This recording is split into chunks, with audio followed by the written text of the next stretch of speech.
Hey, White Sox fans! Rick Ballantini here, hosting the Sox Populi Podcast number 171. It's been a while. I don't think we have a theme. This is probably the first one we've had in a while that didn't have some sort of theme, going all the way back to Soxivus. We haven't really talked much about the offseason, although every time we have a podcast, it seems like I'm quizzing all of my lucky guests about how many wins the White Sox will have, or how much you want to not watch any White Sox games in 2024. And those answers may not actually change this podcast, but we may kick off this one with, I guess, a little bit of, I don't think you'd call it inside baseball, but certainly, White Sox media news. Pretty much, it seemed to me, at least, when I ran across the news about our, I guess, sort of, at one time, sort of sister site, Sox Machine, really taking a big step forward today with the addition of James Fegan as a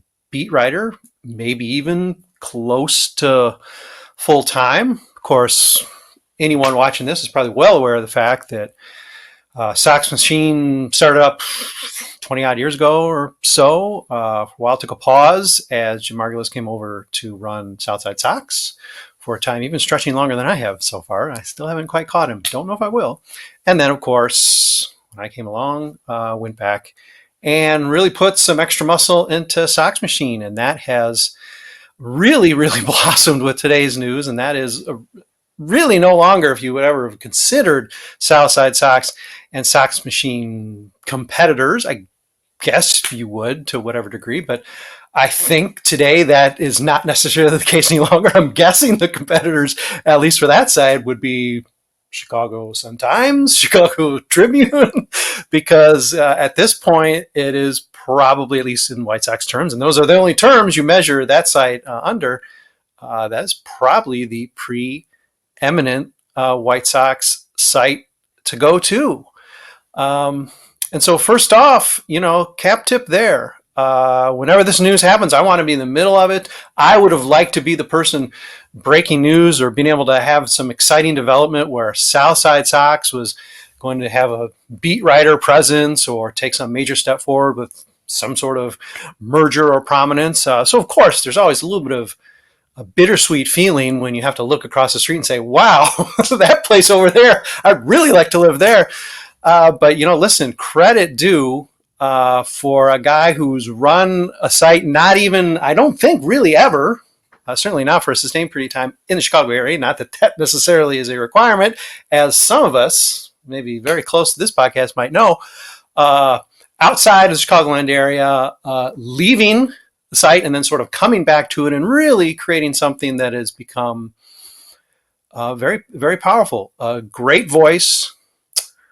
I would think it's not even arguably, but I'll say arguably, the two strongest daily voices on the White Sox going to be fueling that now. So really, to lead off with what is some significant news, and really, you have to say sort of in a sense, a victory for all of us. It's pretty neat news. And I think it's befitting the top of this podcast. I have 5 wonderful, wonderful guests with me, including Chrystal O'Keefe, Dante Jones, Brian O'Neill, Malachi Hayes, and Super Joseph Resis. So please let me throw it now to the field and get maybe some additional reaction. Maybe I'm wrong about all this, so feel free to tell me. No, I don't think you're wrong. I mean, I think if you look at like the broad media landscape that this falls under, I mean, obviously Fegan is with The Athletic. The Athletic just got screwed by venture capital. You look at the Tribune, just destroyed by by their previous owners, but then Alden just came in and does what Alden did. And yeah, I mean, this is a place like you would think 10, 20, even 10 years ago, where a guy like Fegan would be snapped up by the Times of the Tribune. But the media landscape has changed so much. And if you look at what's actually successful, I mean, I'm a big fan of Defector. I don't know if any of you all read Defector. And like, that is a community. I mean, they own it, they run it. They're their own bosses, and with private equity and venture capital just coming in to, suck the marrow out of legacy media. You look at what happened with Sports Illustrated. There are a couple signs that are pointing towards a better future. Like the media doesn't have to be destroyed if it can be supported by people who actually want to support good media. So this actually makes sense, and it makes me slightly more optimistic about the future of media. I don't want to put too much on their backs here. I'm not saying they have to carry independent media into the. Go ahead, Brian. It's not us. Go ahead. It's on them. Otherwise, the vultures win. But yeah, I mean, I think this just definitely shows that even though we're in really dark days in the media, that there actually might be a couple shoots of light. Hey, I'm going to just jump in again. Let's not bury the lead here.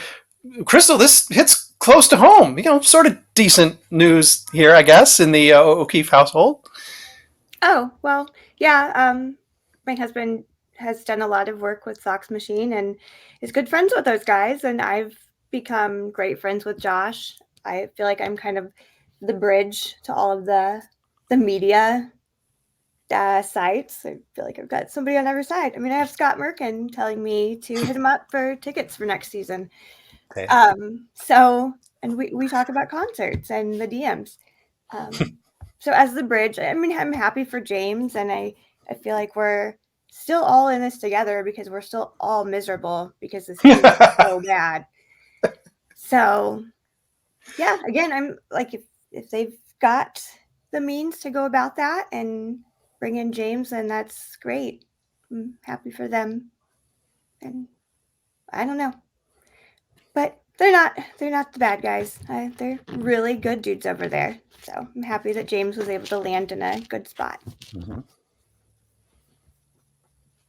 Yeah, as Jim said when he left Southside Sox, those many years ago, more voices. He was not wishing Southside Sox. I mean, I think that would be very good form anyhow, to like crumble. I mean, what he said and what has been said before him and what will be said after him by even folks like me or any of you is, the more voices covering any of these things of common interest, the better. And getting James back into the mix, writing in a way that isn't some sort of one-off or weekend coverage at the Sun Times, which is better than nothing.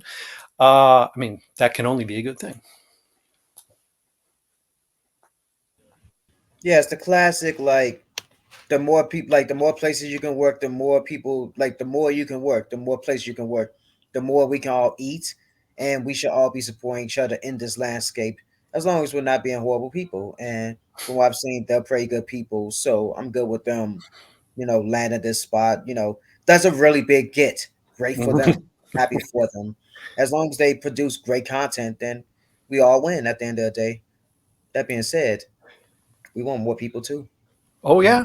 And listen, hopefully it's really going to be driven by the team, but obviously the coverage of the team, snarky, celebratory, critical, can hopefully bring a few more eyes as well. And listen, it needs to be repeated. I mean, this really is a ground up. This isn't a sideways thing. Even when you look at Chicago getting the access it did, great guys there as well. But I mean, that sort of didn't come in the same way Sox Machine did, which is really one guy writing 20 years ago being built into this. I mean, it is a pretty extraordinary, touching on what Brian said, sort of an extraordinary success story.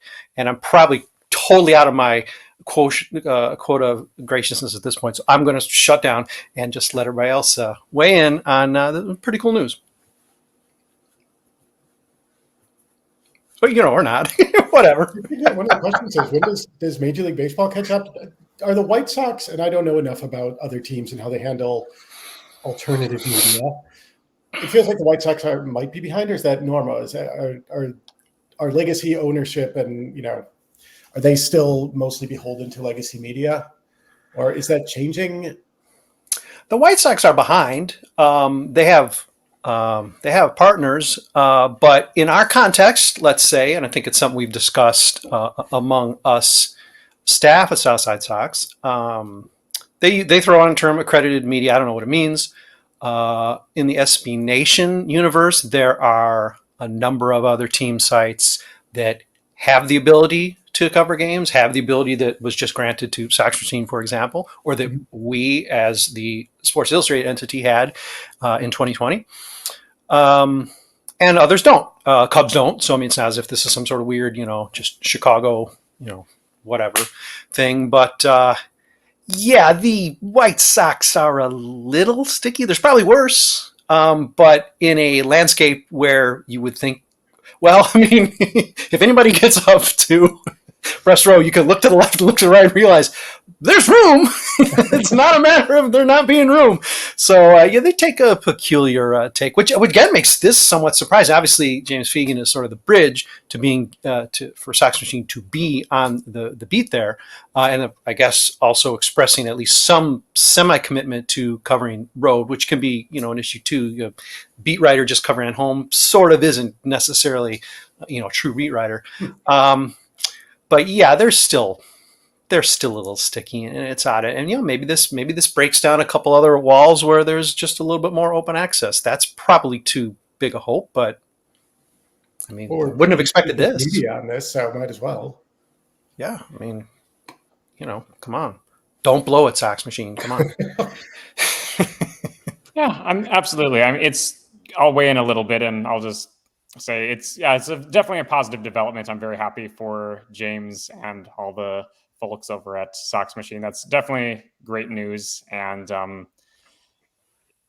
I feel like there was a lot of unification across White Sox Twitter when the layoffs at The Athletic happened earlier this year. And James was unfortunately part of that, and rightfully so. And, it's really one of the areas that White Sox fans found, I feel like, to bond over this past year was, with regards to like nobody liked when that happened, and it's very great to see him have this new opportunity over there.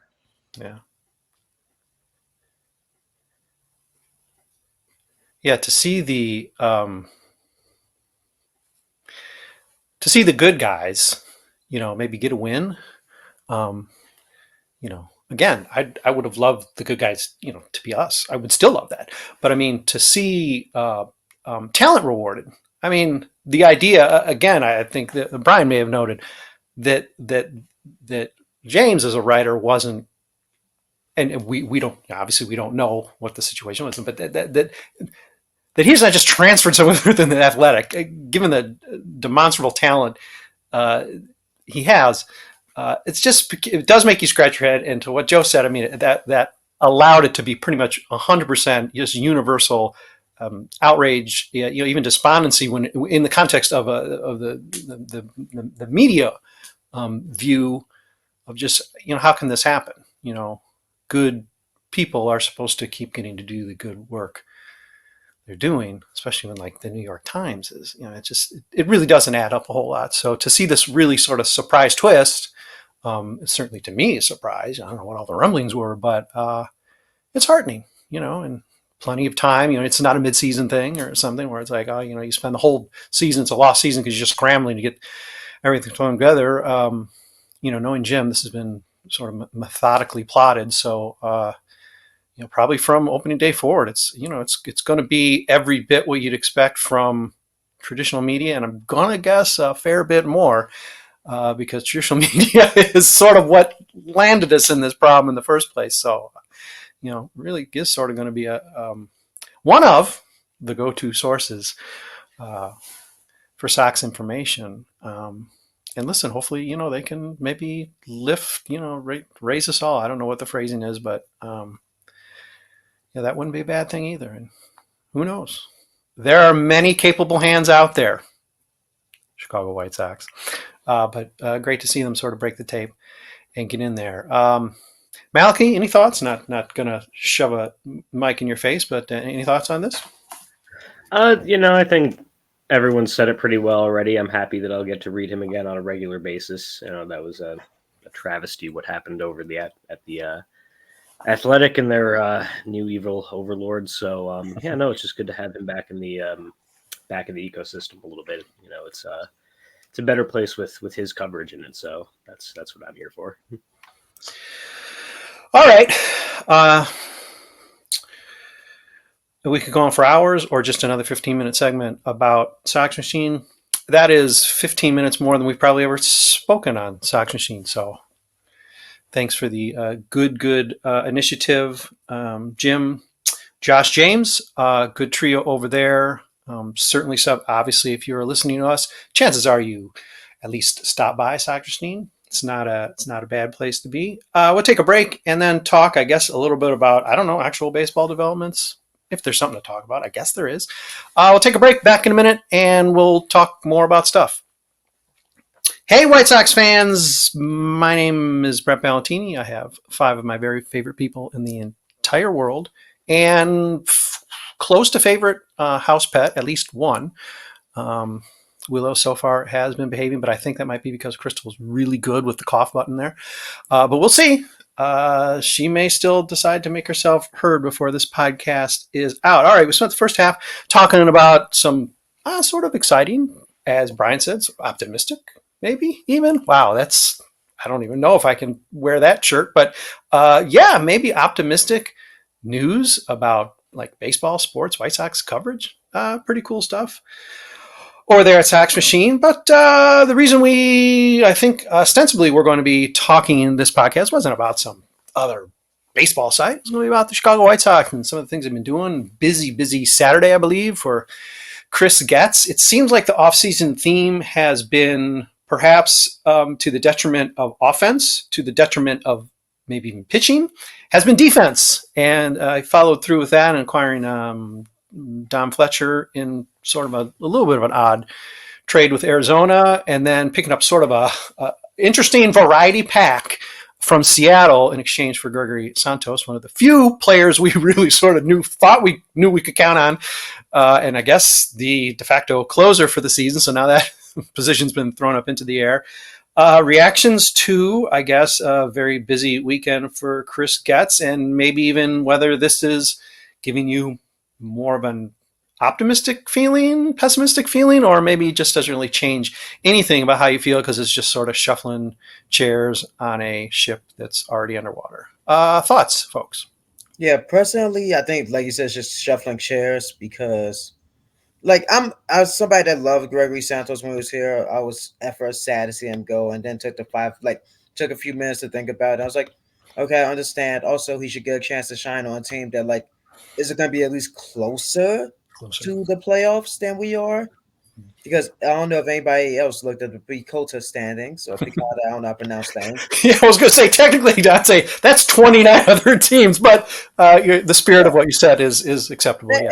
At 28, they got, like 27, they got, I think, 2 teams worse than us. Right. I mean, do we really count the Oakland A's? Probably not, but, No. that's supposed to count. But, yeah, like, at least they went and decided, let's try to get a right fielder. Maybe it'll work, maybe it won't. The attempts were made. It will make my season 0.25% less annoying, hopefully. We'll see. I doubt it because it's the White Sox and they find ways to make all of us mad, but at least there's an attempt made.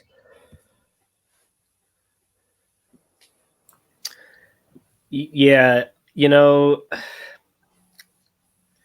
it's nice to see, I guess, picking at silver linings that, Brian Bannister, kind of based on the profile of pitchers that are being brought in through various means via trade, minor league signings, whatever, he seems to be empowered to, have a voice in player personnel and who gets brought on board in a way that, as much as Ethan Katz was supposed to be kind of with the new age stuff, he clearly, while he, was supposedly instrumental in, say, Mike Clevenger signing here, amongst other things, he also clearly didn't quite have, wasn't quite, empowered to run things in a modern fashion. So, Prelander Baroa is a very interesting young pitcher who's really not super dissimilar to what Gregory Santos was 12 months ago when they brought him on board.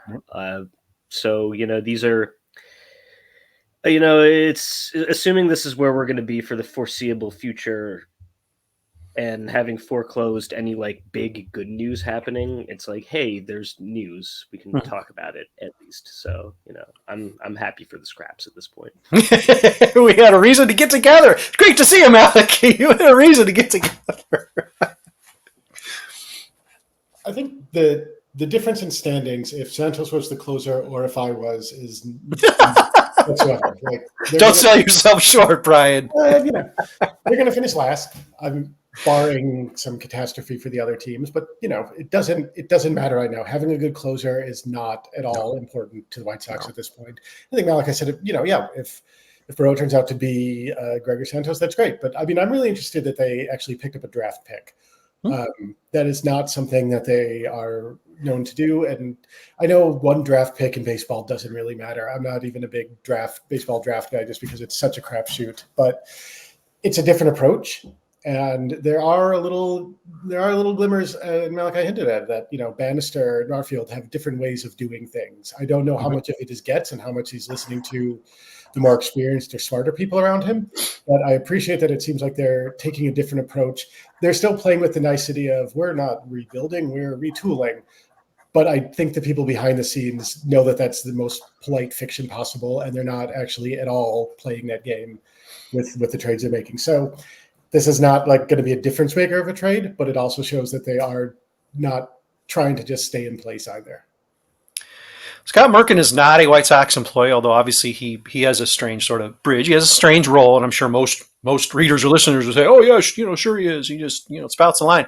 But I thought it was funny. I don't really recall who clipped the piece, but there was a paragraph in his write-up of one of the trades where he used the word rebuild like 12 times. So I mean, whether or not they're officially saying it behind the podium, well, the folks really, really close to the podium certainly are. And of course, we've known this all along. We probably knew like a year ago that there was somehow like a rebuild coming, or we were in it already based on the moves made or not made by Rick Hahn. So it may be a verboten word, but it's pretty much between the line of every single press release and now even the actual MLB.com writer for the White Sox. So other thoughts from the rest on these moves? Anything inspiring about it? So I am not inspired by any of it. All right.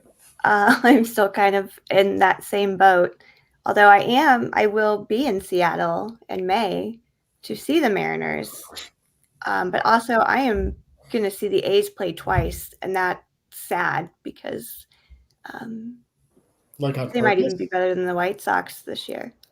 It's not a foregone conclusion they won't be. That's for sure. No. So if you had to bet on a system, you might bet on Oakland over the Sox. But hey, they might not be going. Boy, there's a lot of strange breaking news here about the Las Vegas mayor.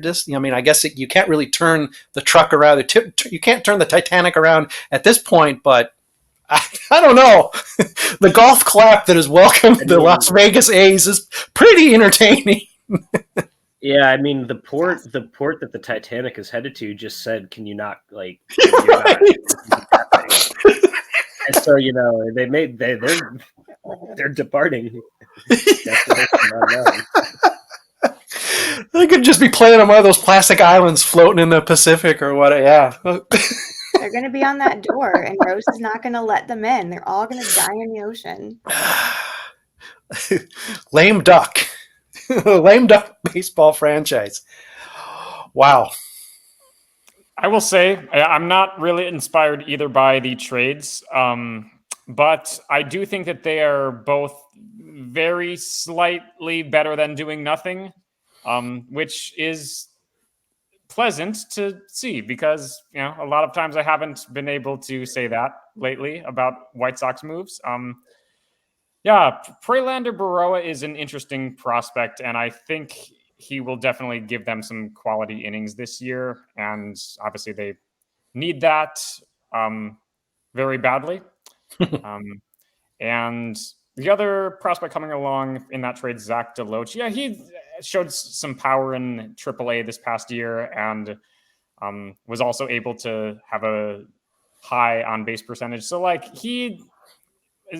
they don't really have much depth in the outfield. I mean, obviously there's Luis Robert Jr., who's a star player, but I mean, they really trail off quickly after him as far as outfielders are concerned. So, I mean, will DeLoach be a decent outfielder long-term in the majors? Probably not, but it's worth a try. And, Santos was, of course, a great reliever for them this past year. But, I mean, relievers are pretty volatile year to year. And that was really his first, really successful season at the major league level. So, I mean, I don't mind them flipping him when they did. And, ultimately, I think it's a slight positive.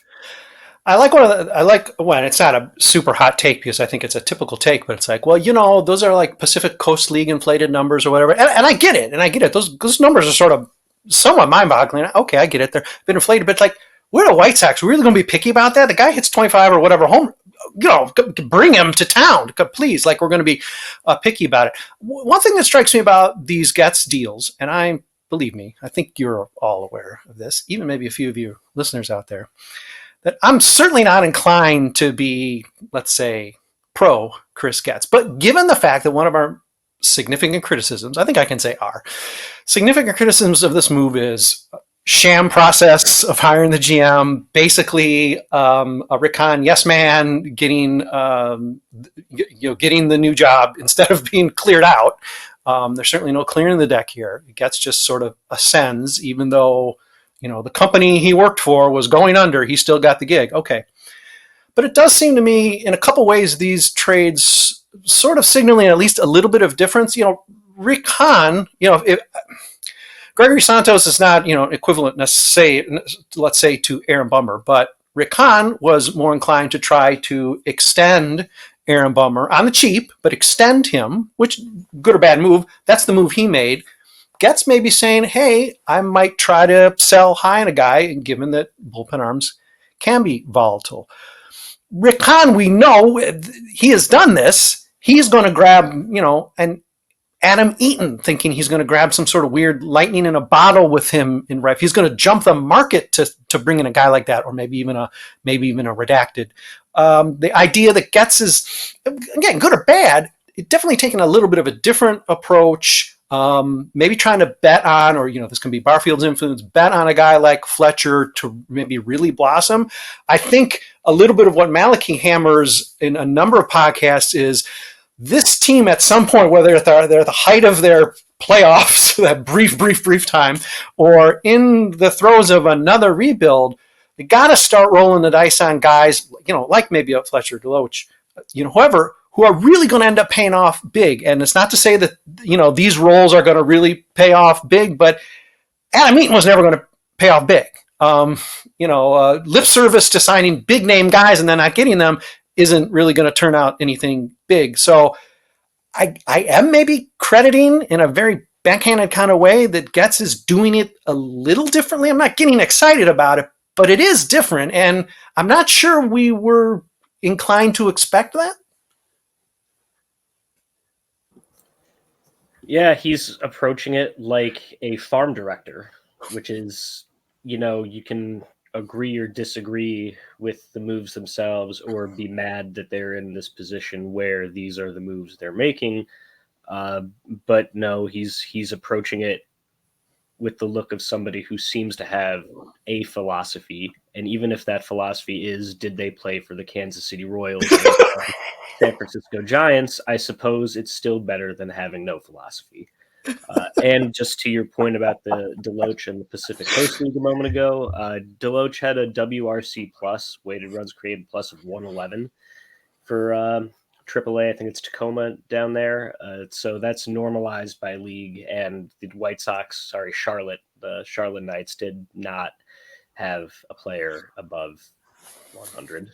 Okay, good. Then my hunch wasn't totally idiotic. Thank you, Malachi. I love just hearing that. Just one time a podcast, and I'm not a complete idiot. The rest of the podcast, it's fine, but one time, thank you. Good point.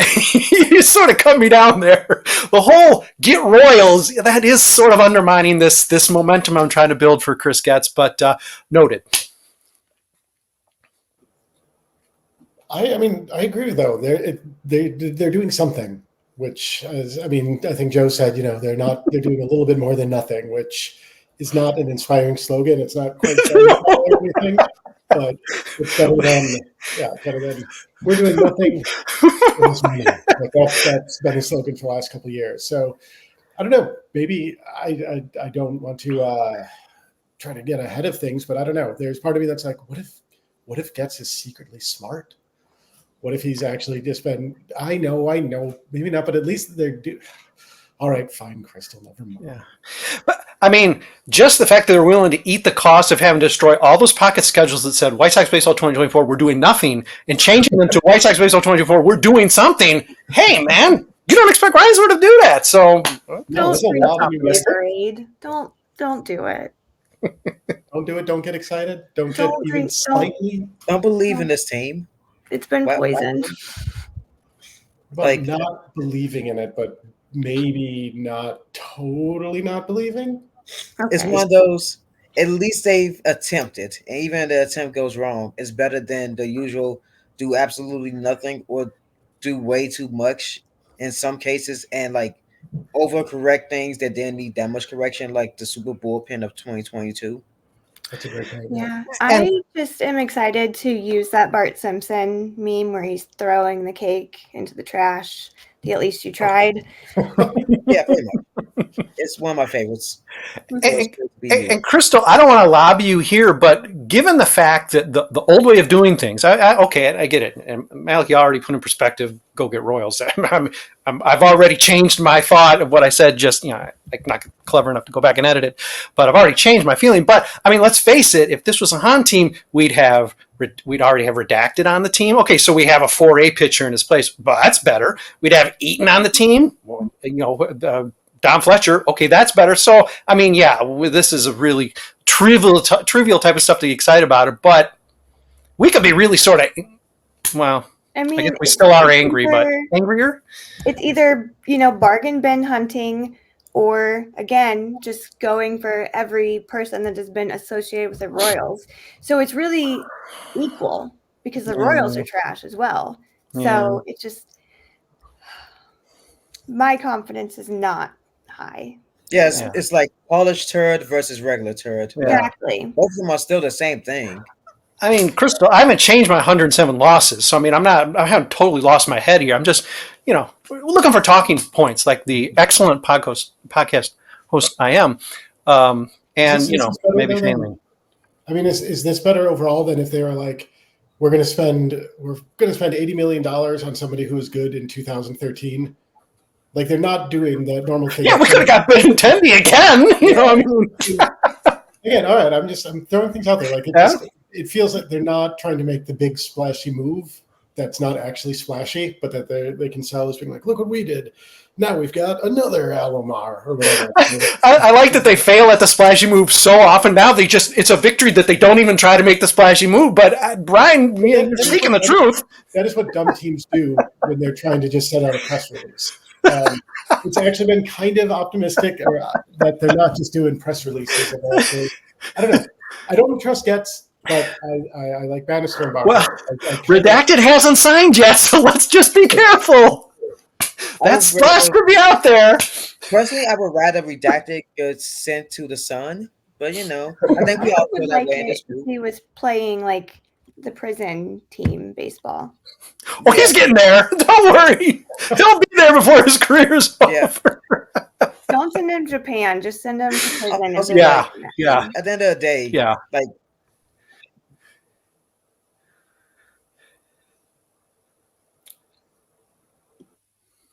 Oh, I don't know what happened there. Well, we were at the end of the day, but I broke up. So I was just saying, at the end of the day, it's not the Adam Dunn signing where like he instantly gets appendicitis and it all goes horribly wrong very quickly. Yeah. So, things happen. Also, now that I've thought about it, I'm so shocked that Adam Dunn wasn't the guy that was able to coax them out of $100 million. Like, I thought he would be the one. He didn't negotiate very well. He probably could have, but he probably just like, yep, I want to come. He's sort of a good old boy. So, he just took the first offer. I don't know.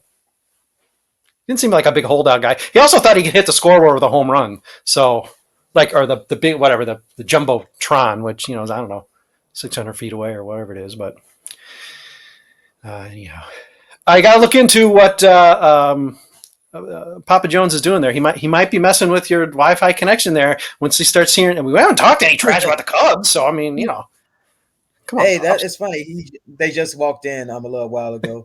Also, for a record, I have the scoreboard on my hat today. Oh, all right. So that was the scoreboard he thought he could hit. Yeah, and the fact they thought he could hit that showed that he might be closer to dumb as bricks than I thought he was. Played a lot of football in Texas. Hey, Super Bowl. Let's get excited about that. I'm not going to diss football. Okay, so all right, a quick speed round then, and I'll start with Chrystal because I guess I know the answer. More optimistic, same, or even more pessimistic than you were last time we talked? I feel the exact same. Exact same. I have a feeling that's going to be just a cut and paste, basically, until our season-ending podcast. So, all right. Hopefully it doesn't get worse for you, Chrystal, because I know your biorhythms with the White Sox are extremely low as it is. Dante, any more inspiration for you? Absolutely bleeping not. We might run the table here. Brian, are you feeling any better? I'm going to be the Candide here, who I understand was Voltaire's fool. But we actually, Fletcher, we might have a right fielder. And being optimistic about finally having one of the 9 positions in baseball after, 35 years without it, it feels like a lifetime without it, is a very, very small victory. But there's a person who can play baseball in right field. Yeah.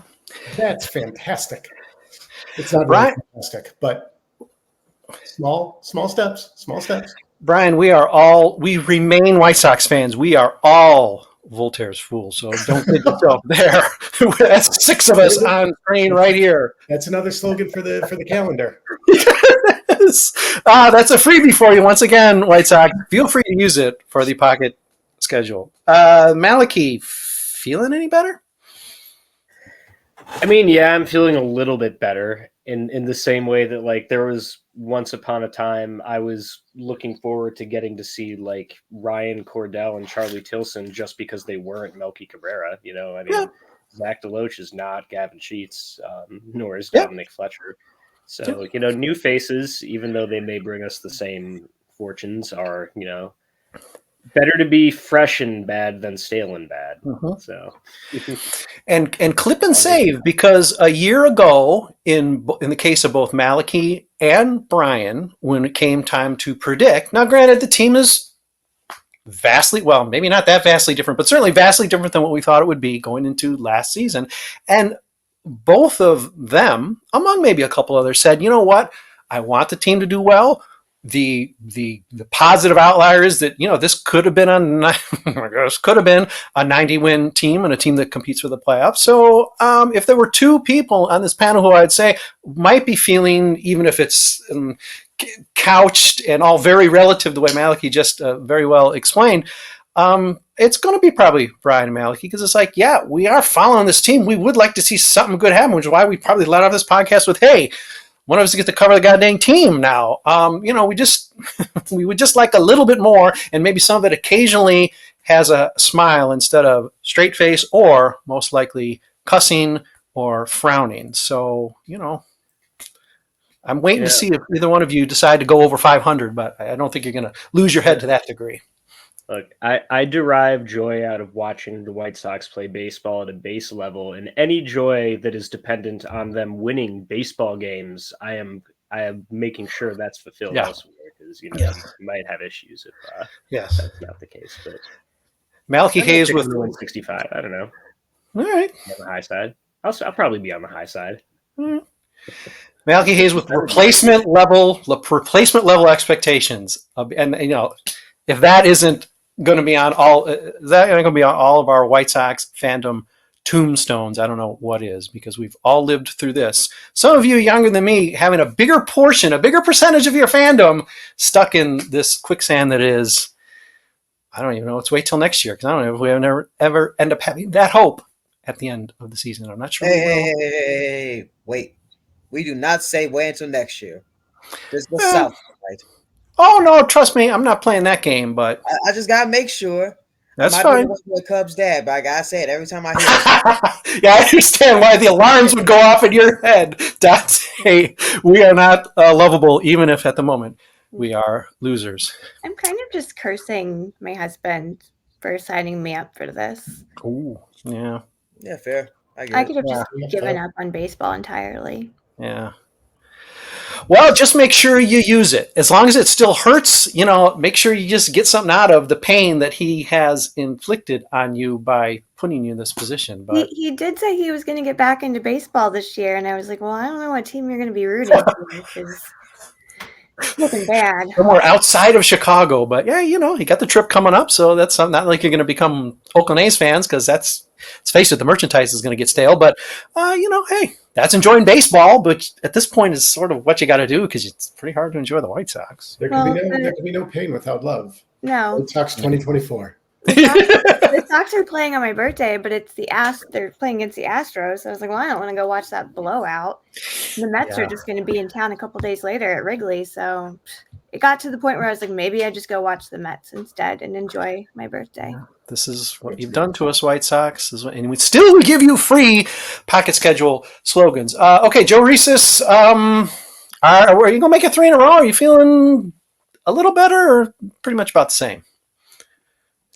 I'm feeling a little bit better. Yes, granted, that's with a major caveat that the new PECOTA projections that just came out, where the White Sox, according to it, have a 0.0% chance of making the playoffs.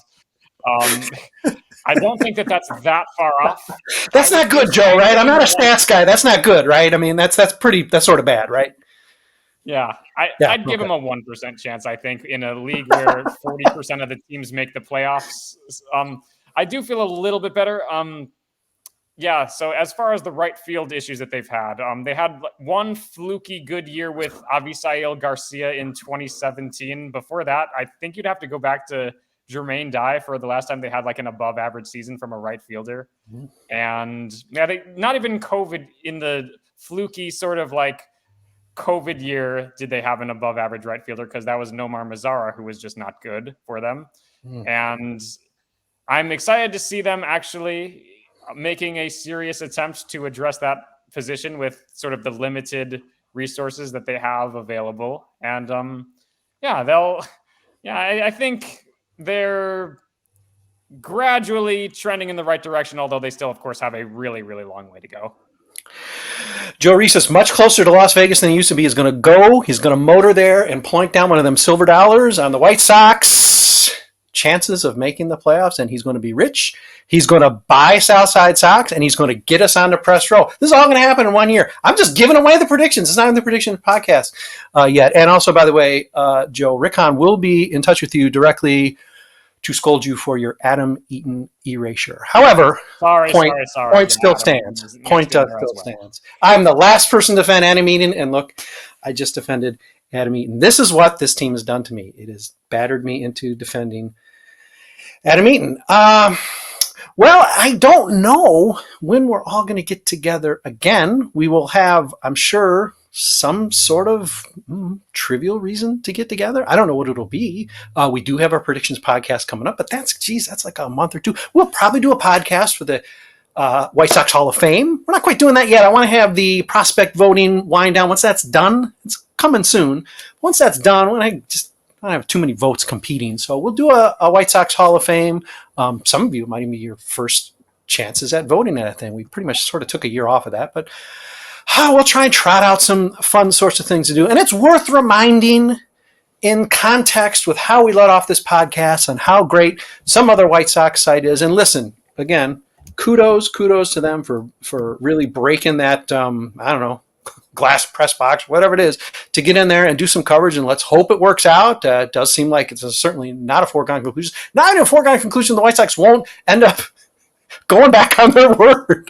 And James shows up opening day. They're like, where do you think you're going? Who knows what's going to happen, in the snowstorm or whatever it's going to be on March 28th. But it is worth noting that this really is a site that we've tried to put out there with a diversity of voices, a lot of different perspectives, hopefully stuff that will entertain.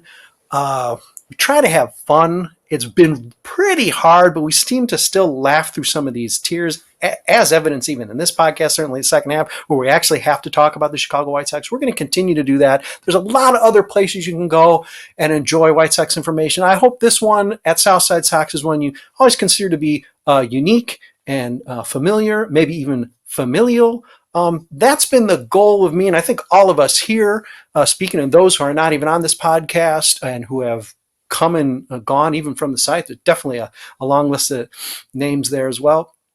And I can promise you we're going to continue to do that. And even if we're not able to press our faces up against the window of actual coverage, hopefully you will still find what we're doing entertaining and worth tuning in on. You've done it. With me here now for, I don't know, was it 6, 7, 8 years? I don't even know how long it's been. Too long, you could argue, and certainly for many of my colleagues here, a number of years. And, we're going to keep producing that for you and hopefully just somehow have fun through this season. So that's one thing you're always going to be able to depend on Southside Sox for. We're going to continue to try to generate that for you. When new ideas come up and, I don't know, creative aspects of coverage or opinion, we're going to try to provide it. I don't know if anybody wants to follow up on any of that, but doesn't have to be a party note, but feel free to jump in as I say thank you to Willow O'Keefe, Chrystal O'Keefe, very smart on the cough button there. I should say the bark button. Dante Jones, taking a very, very, very short road trip tonight and successfully doing so. Brian O'Neill, our bar, just one single Voltaire reference tonight. Listen, this is off season. He's getting into his regular season shape as well. Malachi Hayes, he's doing stuff. He's moving up the masthead. He's going to be doing more guidance of our site this year as well, in addition to the writing that you're used to seeing from him. Super Joseph Resis taking a little bit bigger bite of the whole prospects world and a little bit more of the minor league world. Oh, maybe we'll just keep that under wraps for now, but Super Joe stepping up big for us in terms of that, something he's been doing with us since we've been together, Joe, and I've always appreciated that, and appreciate you being able to step in and come through for us in this coming season, as the minors are probably going to be far more interesting than, let's face it, the major league team is going to sort of be a minor league team too anyhow. But hey, just 10 days, what is it? 2 weeks, 10 days till pitchers and catchers report. So it's coming, whether we try as hard as we can to lock the door, but it's going to come busting through the front door here very shortly.